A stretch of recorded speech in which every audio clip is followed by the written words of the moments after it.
First of all, on behalf of myself and the Theatres Trust, we'd really like to welcome the initiative of the RSA in launching this Arts and Ecology Day, and think that it's going to be a very valuable part of all the initiatives that are taking place at the moment to move this country forward and this sector forward in relation to climate change.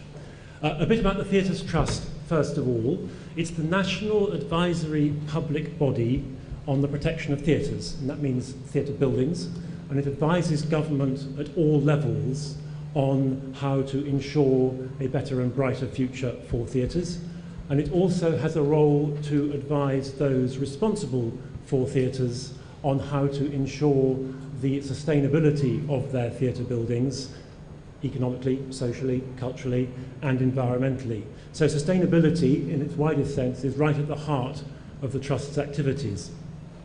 At its conference last year, the theatre sector present issued a clear call for an opportunity to share learning from managing both capital building projects, but also about how theatre managers and those around them can improve the environmental management of their theatres.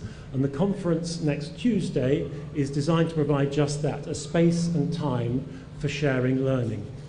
And the opportunity is being taken up by about 200 people from the theatre world, chief executives, technical managers, building managers, trustees, architects, theatre consultants and specialists of all kinds. And by the end of the day, we're intending that the group will have explored the best opportunities for making theatres more energy efficient.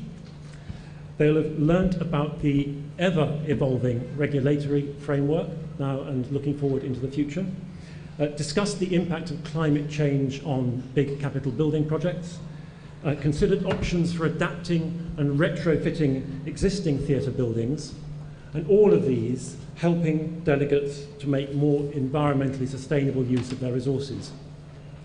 We're delighted that two of tonight's speakers will be topping and tailing the conference. Sunan Prasad will expand his thoughts that he started to outline for us at the beginning, and at the end Peter Head will also expand his thoughts, and I can't tell you how pleased that they're both going to be with us. How pleased we are that they're both going to be with us. Between those two poles, a range of senior speakers from the fields of architecture, from the fields of built heritage, experienced theatre managers and promoters, and a range of case studies from projects long established and projects just being dreamed up now.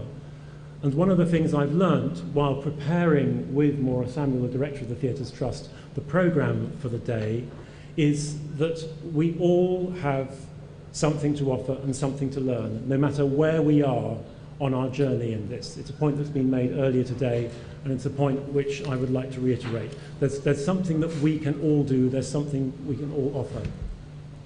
After the conference, the real action, of course, is going to take place back in the theatre buildings. The Trust will produce a summary of the conference and publish that in the autumn, and it will use the themes that arise to inform and guide its future work. But also, importantly, as it is an official advisor to government, it can make certain that the voices of those who actually do the work on a day-to-day basis are being fed into government's development of policy and programmes. And that's an important role the Trust has to play.